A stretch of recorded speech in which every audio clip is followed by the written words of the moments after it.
Hi friends, I'm Ashley of Ashley Plans and Reads, and today we are talking my top 10 reads of 2020.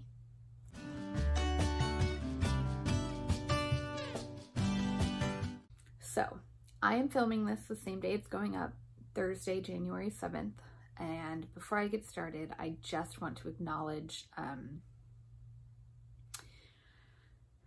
the terrifying and horrific events of yesterday. I had planned to film this yesterday, and just all productivity and doing of anything, including school with my kids, just went right out the window when everything started to go down. It was hard. It is hard. This is a challenging time in our country and incredibly frustrating and upsetting. And whatever you're feeling is valid. I've probably felt it too. So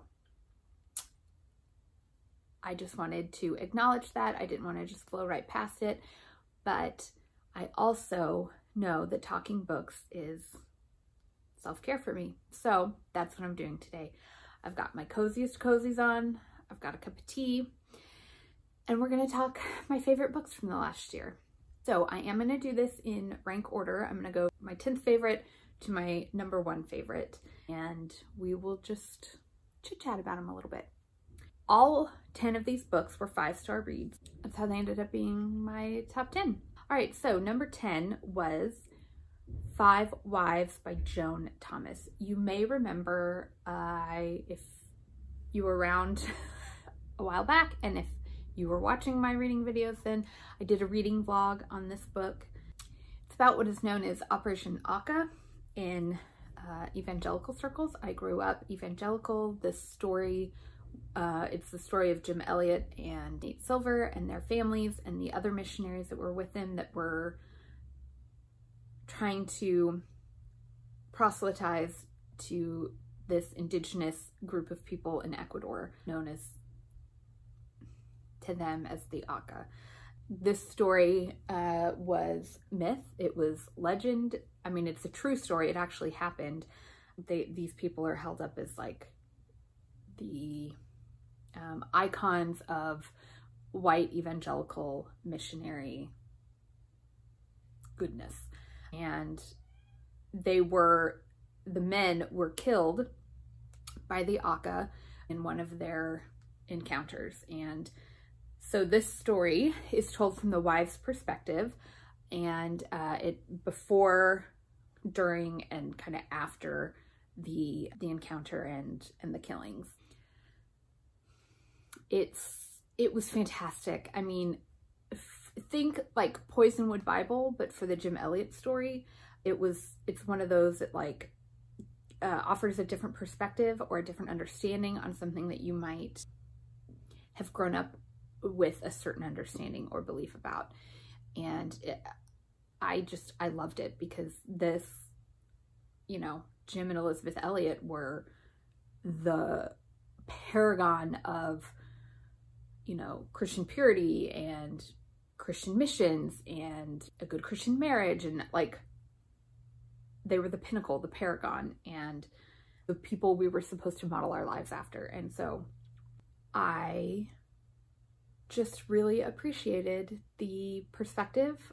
It's never shaming or too cynical, but it is clear-eyed, and I really appreciated that. So that was 5 Wives by Joan Thomas, and I highly recommend it if you are a recovering evangelical like myself, or if you're just an evangelical who is open to other understandings of stories that are embedded in your psyche. Number 9 was Just Mercy by Brian Stevenson. This book has been out for years and years and years, and it has been on my list for almost as long. And over the summer, when George Floyd was murdered and all of the protests, this was one of the books that I decided it was time for me to finally read. And so I did. I listened to it on audio. I had it already. I had bought it through Libro FM, which, if you're an audiobook listener, I highly recommend using Libro FM as opposed to Audible, because it works pretty much exactly the same way, same price. You get a credit but it benefits independent bookstores. And so you can choose the independent bookstore that you want to benefit with it. And I mean, there's no reason not to if you're already using Audible. So it's a hard read. It's a necessary read. It's a moving read. And I think just required reading if you at all care about our criminal justice system and police brutality and the ways that Black and brown bodies are and people are treated unjustly in our justice system. So must read. Number 8 was The Night Circus by Erin Morgenstern. This book has been out again for years and years and years. And my sister has been telling me to read this, begging me to read this one for several years now. And I finally picked it up again on audio. I should say 7 of these 10 books I did on audio. That was just the nature of my reading life this year. I couldn't, 2020 just put me in this state where I could not focus on words on a page in front of me. And so 7 of these 10 books were on audio, and the majority of my reading life was done in the audio format, which was new for me. I've never in my life read more books on audio than not. I'm a recovering audio snob. Anyway, so this is very, very weird reading here in a lot of ways, but I'm a full convert now to the audio way. Anyway, so The Night Circus was done on audio. I read it on audio. Jim Dale is the narrator who also narrated all of the Harry Potter series. And he is just, I mean, the ideal narrator for this just absolutely magical and fantastical story. I loved everything about this story. I loved the characters. I loved the atmosphere. I loved the plot. I loved twists and turns. I loved the love story. I just, everything about it was, I mean, atmospheric is really like probably the best word to describe it. And in that, like, you just, especially when you listen to Jim Dale narrate it, it just puts you there. It puts you in this like moody, dark, and, you know, kind of mystical environment. And it was just so delicious, and I ate it up. And you will see this theme come up again. So that was The Night Circus by Erin Morgenstern. Number 7 was Writers and Lovers by Lily King. This was one of the ones that I did on paper. 5 Wives was the other one that I did on paper. I read this one. This is the one I was in the middle of, like right at the beginning of quarantine. And so I was still I still had my groove, I think my reading groove at that point. And this book is just everything I love. Everything I love. It checked all my boxes. It was slow.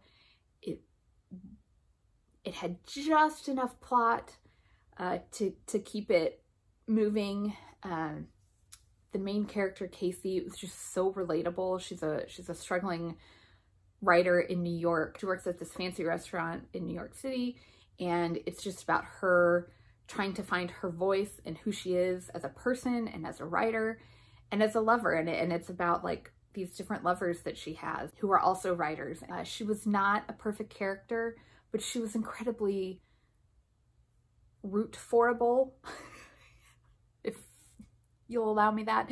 I could not root for her. She was so fantastic, and I wanted her to find success. I wanted her to find her voice. I loved her so much. So that was Writers and Lovers by Lily King. And number 6 is Here For It by R. Eric Thomas. This is a memoir essay collection.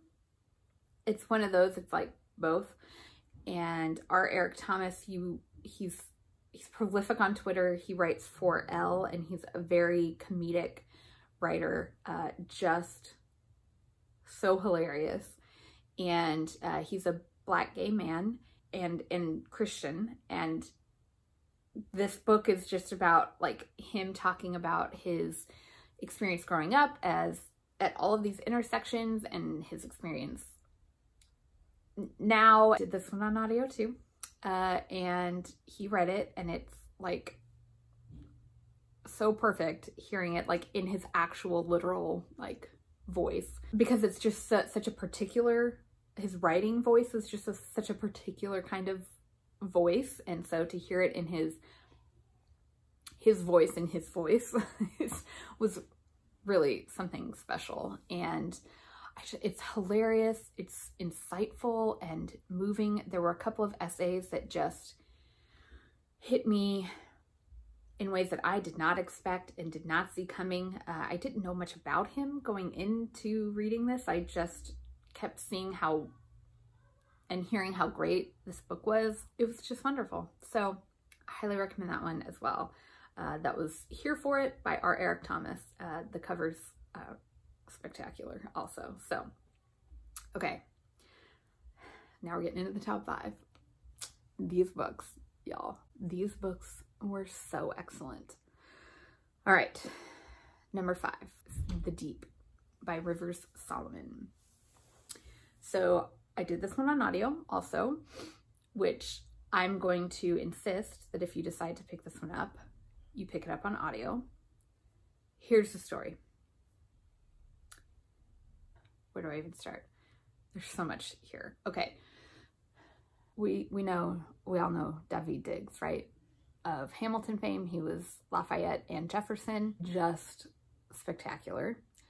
Okay, so David Diggs has a band, and they wrote a song for an episode of This American Life. It's like an imagined world under water in the sea, where the enslaved pregnant women were thrown overboard on the Middle Passage. The idea is that the children, they gave birth to the children after they were thrown overboard underwater, and those children became basically mermaids, and they're the descendants of these women who were thrown overboard. There's a song about that, okay, by clipping David Diggs from Hamilton, okay? So then Rivers Solomon, along with David Diggs and some others, took that song and basically turned it into this book called The Deep. And David Diggs narrates it. It's only like 4 hours long on audio, so like you could get through it. I mean, I got through it in like a day because I just ignore my family and listen to audiobooks. You know, it's not that long. You could get through it easily. It was just mind-blowing, the world that and Rivers Solomon, as I understand it, is a non-binary person and uses they, them pronouns. So I'm gonna do my best to honor that here. The world that they imagined and created underwater with this people and their history. So basically the story of the book is that there's within this tribe of mermaids, mer people, there is one person who is known as the historian, and they carry all of the ancient stories, all of the myths, and not even the myths, but like the things that happened to their people. They carry them in their minds. It's all so heavy that like the rest of their people have decided they don't want to like carry that. And so they choose one person and they call them the historian, and that person carries it all for everybody. And once a year they gather and they have, I think they call it the telling, and the historian basically like invites them into their mind and shares all of the stories, and they have like a few days of just like remembering their history and who they are as people and how they came to be and be where they are.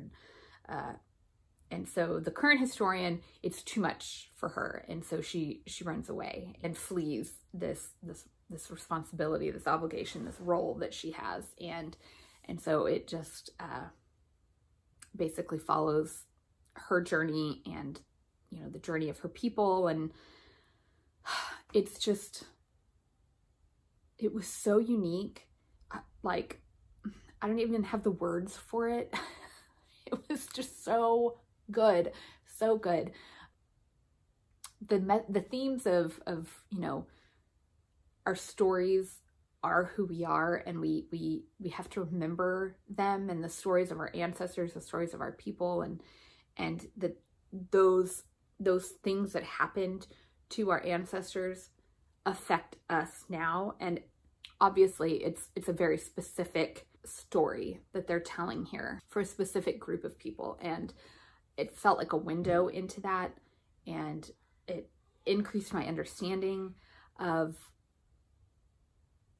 why that's so important, and important for me to remember the stories of my ancestors and what my ancestors did, and the things that I carry as a result of that as a white person who has ancestors in the American South.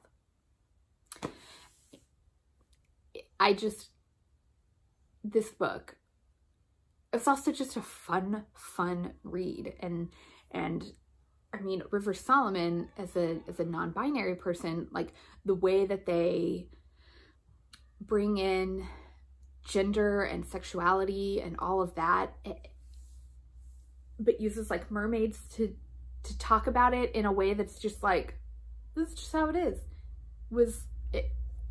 It just was so good. Okay, I have gone on far too long about this book, but it deserves it. The Deep by River Solomon. Listen to it on audio. Get yourself a Davy Diggs fix. Number 4 is The Book of Longings by Sue Monk Kidd. Y'all, this book is the story of the wife of Jesus, and it follows her,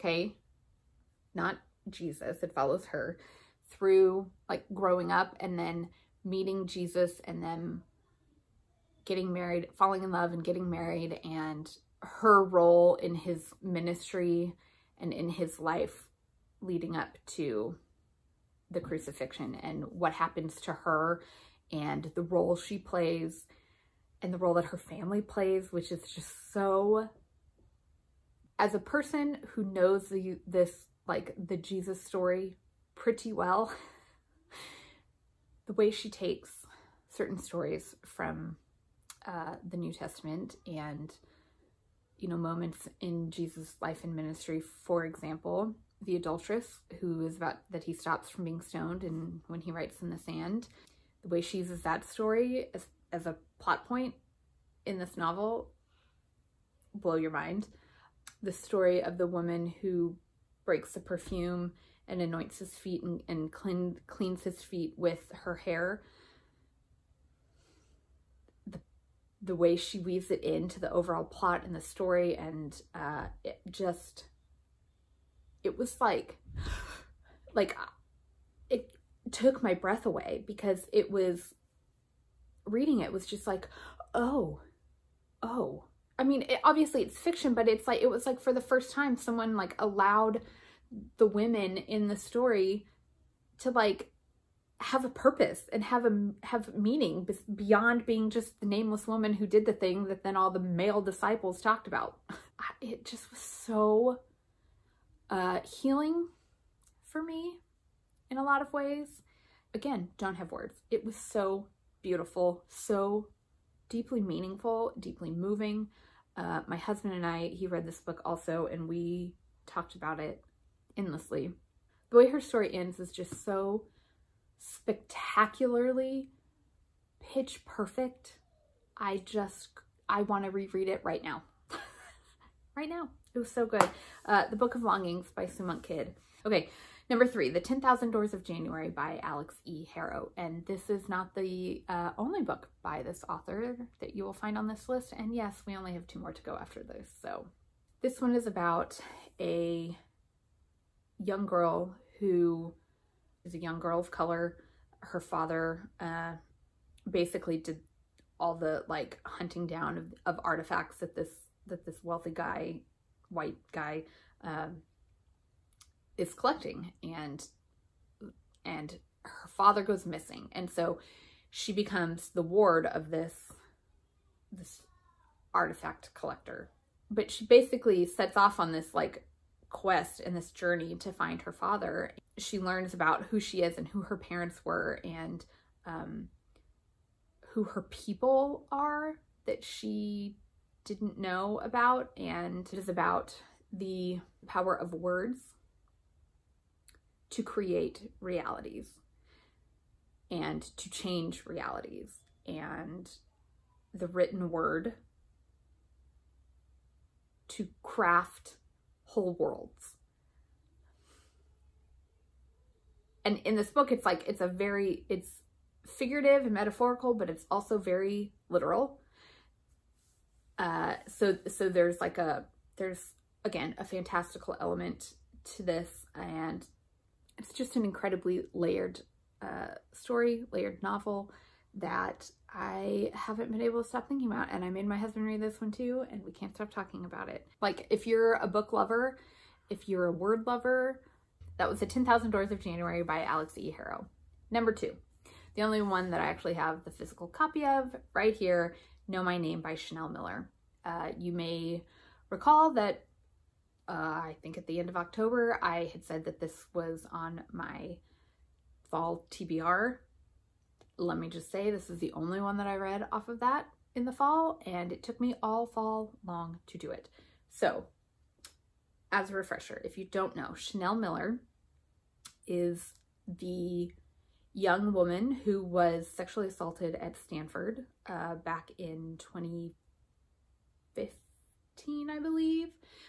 It was, the case was all over the news, and at the time she was only known as Emily Doe. She was still anonymous, but at the end of, I guess, the fall of 2019, she released this book and came out with her name and who she was and her story. Shortly after the trial concluded and the sentencing was handed down, which was far too lenient, like by a lot, BuzzFeed released her victim impact statement that she read in the courtroom at the sentencing hearing, and it went viral. It was everywhere. It was so spectacularly written and so pointed and full of truth that, like, if you read it, you could not like shy away from it. You had to, like, she was forcing you to stare her reality and the impact of what he did to her. You had to stare it in the face reading her impact statement. Anyway, I remember reading that impact statement in BuzzFeed when it came out and just being like blown away. And so when I saw that she had named herself and written a book about it, I was like, I have to have that. And it sat around on my shelf for about a year because I knew that it would be very difficult to read.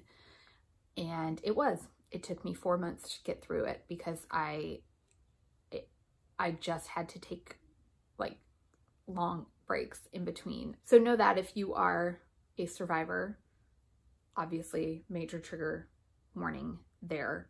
Proceed with caution.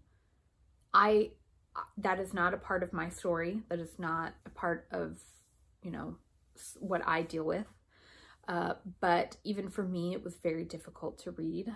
One of her missions in writing it was to, and she said it even in her impact statement at the end, which, by the way, Hillary Clinton quoted in her concession speech in 2016, not knowing who Chanel was, just from the impact statement, which, like, that's how powerful her words are. It was stunning. And it's okay if it takes you 4 months to get through it. It's okay if it takes you longer than that, because it's tough to read, but oh, it's so worth it. It's so wonderful. And I am just in awe of Chanel and what she is doing in the world with her words and with her art. That's Know My Name by Chanel Miller, number 2 book of 2020. And quite possibly number 1 memoir of all time. My number 1 book for 2020 was The Once and Future Witches by Alex E. Harrow. So this is the second book from the same author that wrote 10,000 Doors of January. I don't think it would be an exaggeration to say that this book has altered the course of my life. Okay, and I am known for being dramatic, okay? And so maybe that's a dramatic thing to say, especially about a novel about witches, but hear me out, okay? They find themselves inexplicably drawn together in a very specific place, like a physical spot. They don't know that the others are there, and something happens, and like this major event occurs, and they discover each other and discover the suffragists, because this is set at the time of suffrage. It's set in like New England, you know, post Salem witch trials and right around suffrage. And so the vote is coming up that is supposed to like ratify the vote for women. So all of that is kind of the backdrop of these three sisters finding each other again and uncovering who they are and their witchiness and their abilities. And so it follows them as they kind of use those skills to further the suffrage movement in this town, in this city, and basically to take down these evil men in power.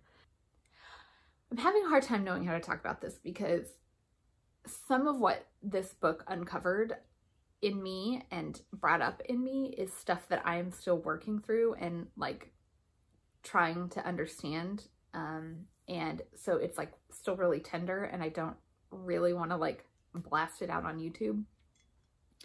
But suffice it to say, there are themes in this novel and archetypes in this novel that have been cropping up for me in various places in my life. And my therapist mentioned it unbeknownst to her that these things were cropping up in my life. And when I told her that, oh my gosh, that keeps coming up in all these places, and specifically in this novel that I recently read, that I haven't been able to stop thinking about, and specifically like this thing that we were talking about, she was like, well, let's dig into that. And so we are, and it is literally altering how I see myself, how I am seeing the world, how I am choosing to approach the world from here on out, the place from which I interact with the world and with those around me. So yeah, this book has literally changed my life, is changing my life, like actively. I think this is probably going to be a book that I reread every year. I did do this one on audio, but I'm going to buy a paper copy so that I can clutch it to me.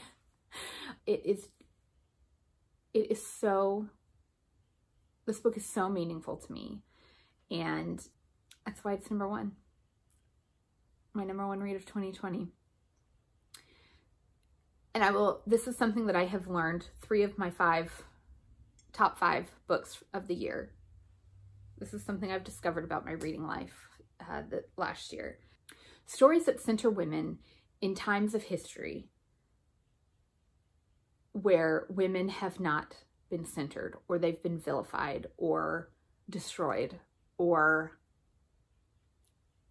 any other awful thing that has been done to women throughout the centuries, since the dawn of time. Novels that take those, that shine a light on those women and offers and gives them a story and a place in history, like, just inject that into my veins, please. Like, all day long, forever and ever, amen, until the end of time. I need more of those books. And let me tell you that these books by Alex E. Harrow, and even the Book of Longings, like, were surprises to me.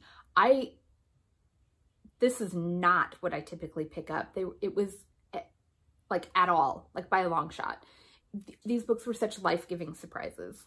And so with that, I am going to wrap this video up because it's been extra freaking long already. So, and I want to try to get it up in time for tonight. So I have some editing to do, and I hope you enjoyed this video and all of this book talk. I hope I have not bored you to tears.